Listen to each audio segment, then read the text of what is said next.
बहुत स्वागत है आपका। मैं हूं आपके साथ कीर्तिमान सिंह। पाकिस्तान इकोनॉमी में भले लाख पीछे रहे, लेकिन क्रॉस बॉर्डर टेररिज्म में बहुत आगे निकल चुका है। वहां के रक्षा मंत्री ख्वाजा आसिफ ने हाल ही में माना था कि टेरर फैलाने में उनके देश का बड़ा हाथ रहा है। इस्लामाबाद से केवल भारत ही नहीं बल्कि इस्लामिक कंट्री भी आतंकवादी पहुंच चुके हैं। तो क्या ये देश अपनी ही थाली में छेद किए बैठा है क्या? भारत का नाम सुनते ही पाकिस्तानी आबादी और खासकर सत्ता को एड्रेनलिन रश हो जाता। वो सारे दुख दर्द भूलकर इसी में जुट जाते हैं कि कैसे भारत को नुकसान पहुंचाया जाए। आजादी के बाद से ही ये देश कश्मीर में आतंकियों को प्लांट करता रहा है। इस्लामाबाद के आतंकी मंसूबे भारत तक ही सीमित नहीं, वो इस्लामिक मुल्कों को भी परेशान करता रहा। इसके लिए उसकी जमीन पर आतंकी गुट तैयार हो चुके। अक्सर हम सोचते हैं कि मुस्लिम देश आपस में भाईचारा रखते होंगे, लेकिन पाकिस्तान की सेना और उसकी खुफिया एजेंसी आईएसआई ने मजहब को ही हथियार बनाकर दूसरों के घर में आग लगाई। उसने कई इस्लामिक देशों तक आतंकी नेटवर्क फैला रखा है, जिसमें हमसाया अफगानिस्तान भी शामिल है। अफगानिस्तान में 70 के दशक के आखिर में जब सोवियत संघ, अब रूस जो बन चुका है, काबुल पर चढ़ाई की, तो यूएस और सऊदी अरब ने पाकिस्तान का सहारा लिया। वहां की खुफिया एजेंसी आईएसआई ने जिहादी लड़ाकों को ट्रेनिंग दी, हथियार दिए और अफगानिस्तान भेजा ताकि वो रूसियों से लड़ सके। इस जंग ने आईएसआई के मुंह पर खून लगा दिया। रूस चला गया तब भी वो खेल को आगे बढ़ाता रहा। यही तालिबान का बीच पड़ा जिसने अफगानिस्तान को लोकतांत्रिक देश से कट्टरपंथी बना दिया। तालिबान सीधे सीधे पाकिस्तान का क्रिएशन था और उसके बाद पाकिस्तान दूसरे तरीकों से अफगानिस्तान को परेशान कर रहा है। ईरान एक शिया बहुल देश है, जबकि पाकिस्तान में सुन्नी कट्टरपंथ रहा है।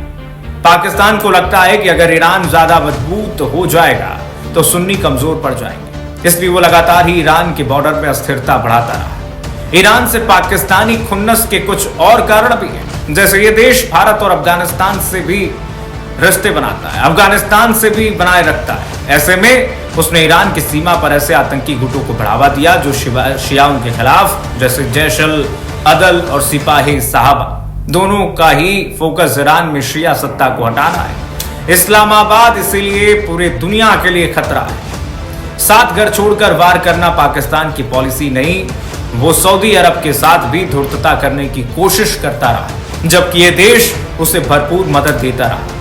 मजबूत इस्लामिक देश से पाक सीधे पंगा तो नहीं ले सकता है, लिहाजा उसने सॉफ्ट वेपन इस्तेमाल किया। वहां अपनी विचारधारा के जरिए अस्थिरता लाने की कोशिश की। असल में अफगानिस्तान में सोवियत जंग के दौरान सऊदी ने भी पाकिस्तान को मोहरा बनाया था। वो फंड करता था और पाकिस्तान लड़ाके और प्रचारक तैयार करता था। यहीं से पाकिस्तान के सुन्नी कट्टरपंथियों की सऊदी सिस्टम में घुसपैठ हुई।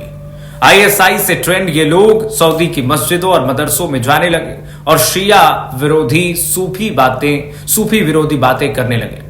इनकी वजह से ही सऊदी में शिया और सुन्नी के बीच में टकराव दिखने लगा, जो पहले नहीं था।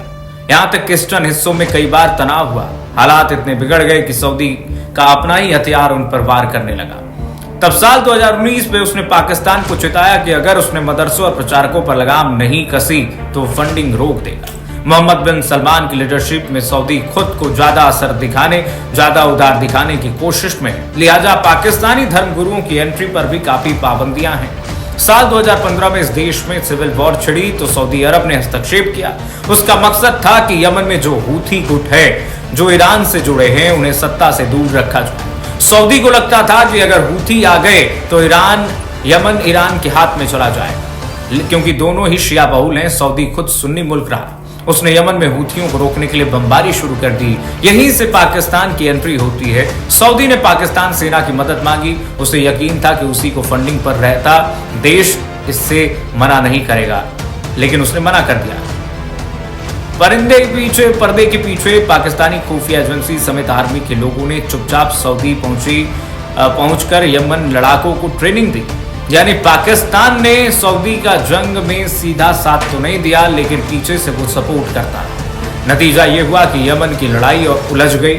शिया और सुन्नी समुदाय के आम लोग भी आपस में उलझने लगे और पूरा देश तबाह हो गया। कुल मिलाकर पाकिस्तान ने मजहब के नाम पर न सिर्फ भारत बल्कि अफगानिस्तान, ईरान, सऊदी अरब और यमन तक अपने प्रॉक्सी आतंक फैला दिए।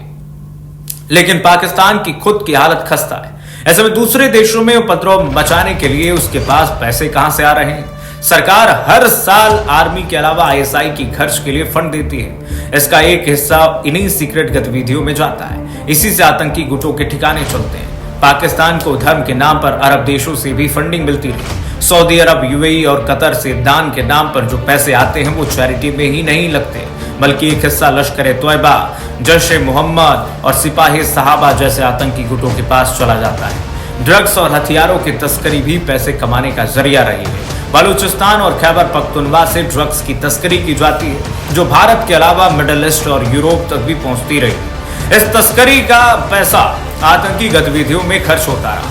कई और देश भी हैं जो पाकिस्तान में भारी इन्वेस्ट कर चुके हैं, जैसे चीन। बीजिंग ने सीधे सीधे आतंक को भले ही फंडिंग न की हो, लेकिन उसके पैसे किसी न किसी तरह से पाकिस्तान के मिलिट्री और खुफिया सर्विस तक पहुंच रहे हैं, जो आतंकियों को पालते हैं, पोसते हैं, आतंकियों को बड़ा करते हैं। तो पाकिस्तान ने ही पूरे विश्व में आतंक को बढ़ावा दिया है, जन्म दिया है, और अब पाकिस्तान ही इस वक्त नकार रहा है कि वो पाकिस्तानी आतंकवादियों को पनाह नहीं देता, पूरे विश्व के आतंकियों को पनाह नहीं देता है। पाकिस्तान पूरी तरह से एक्सपोज हो चुका है। सभी देश इस वक्त शक की निगाहों से देख रहे हैं, और भारत ने जो पाकिस्तान को सबक सिखाया है, पाकिस्तान अगर नहीं सुधरेगा, पाकिस्तान का नामो निशान इस मैप से मिट जाएगा। भारत ने स्पष्ट कर दिया है।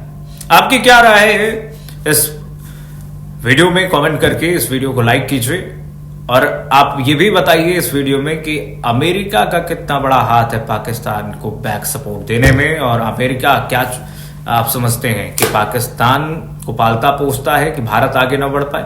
क्या है आपकी राय? वीडियो में जरूर लिखिए। नमस्कार।